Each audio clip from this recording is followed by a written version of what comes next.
Habang umiinit ang panahon ngayong Marso, inaasahan na po ang pagsiklab ng mas maraming sunog. Ang problema ng Bureau of Fire Protection, hanggang ngayon, kulang-kulang pa rin daw ang kanilang mga kagamitan. At nakatutok si Salima Refran. Sa gitna ng malaking sunog sa Parola Compound Gate 2 kagabi, kinapos ng tubig ang ilang rumesponding bumbero. Ubusan ko yung tubig. Ubusan na tubig. Hindi rin daw mahanap ang fire hydrant sa lugar na makukunan sana ng tubig, kaya nakiusap sila sa gwardiya ng isang establishmento para humingi ng tubig. Pero hindi sila pinagbigyan. Kinausap na ho. Ayaw yung mga gwardiya ay pumayag eh. Ayon sa BFP, hindi na bago ang ganitong problema. Kaya kakausapin na raw nila mga water district na namamahala sa mga hydrant. Pero ito ay nasusolusyonan din natin kung ang posisyon sana o ang location ng mga hydrants ay talagang nasa mga strategic places. Higit sa supply ng tubig, problema rin ng BFP ang kakulangan sa bumbero. Bagaman hindi na ito masyadong problema sa Metro Manila, may 554 na munisipalidad at lungsod sa bansa ang wala pang fire station at fire truck. Ang ilang lugar may bumbero nga, kulang naman sa gamit. Nasa 40% na kakulangan sa personal protective equipment. Ina-aksyonan na raw ito, pero aabutin pa raw ng 2 hanggang 3 taon bago maayos. Kung kailan pa naman Fire Prevention Month, sa kakabi-kabila ang sunog sa bansa, tulad ng sunog kagabi sa Payatas at Marikina.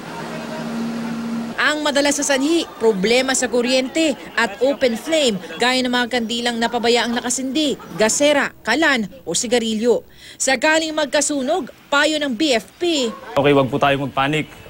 Okay, yung gagawin lang po natin is takpan ng takip na kayang i-cover yung surface ng nagliliyab na kawali. Kung walang takip, yung gagamitin po natin is tela o basahan na pwedeng i-cover yung surface niya. Babasahin po natin. Mas malaki, mas maganda. Minsan kasi naisip natin na pag inabot na nga po ito, yung outlet ng LPG sa sabog. Pero which is not, hindi totoo yun. Kasi ang mangyayari doon, ikukonsumo lang ng apoy yung laman nito. Pero itong tangke na to, hindi sasabog. Ayaw natin gumamit ng tela, pwede nating idiretso dito. Muna patay natin yung source ng fuel. Huwag din daw magbukas o magpatay ng ilaw kapag sumisingaw ang tangke ng LPG dahil pwede itong mag-spark. Kung nasusunog na ang bahay, Kung sakaling mainit, panatiling nakasarado. Pag introduce ng hangin, magkukos po yan ng backdrap o pagsabog. Kukuha po tayo ng basahan, basang-basahan, o kung anong available, damit o kortina, kumot. Ilalagay po natin sa mga gaps o siwang. Tapos pwede po tayo maghanap ng secondary exit po natin. Pwedeng sa pinto or sa bintana po. Sakaling nagising po tayo na mausok na yung gagawin natin is lumaglag sa higaan. Then maghanap po ng towel o damit. Basahin po natin to. Cover natin yung ating ilong at bibig. Then crawl po tayo sa pinakamalapit na daan ng palabas ng bahay. Yan po ang best way na gagawin natin kasi 1 foot above the ground level, may fresh air po tayo dyan. Aling kinapitan po tayo ng apoy, yung gagawin po natin is huwag tumakbo. Dapat stop, drop, and roll para mamatay po yung apoy.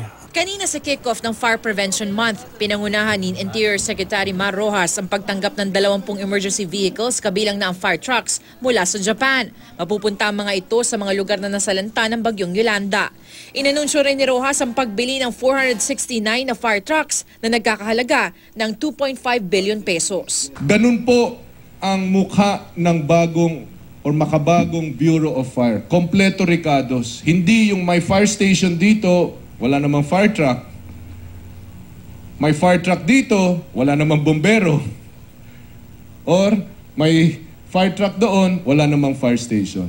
Di ba? What we want is effective, usable equipment. Salima Refran, Nakatutok, 24 Oras.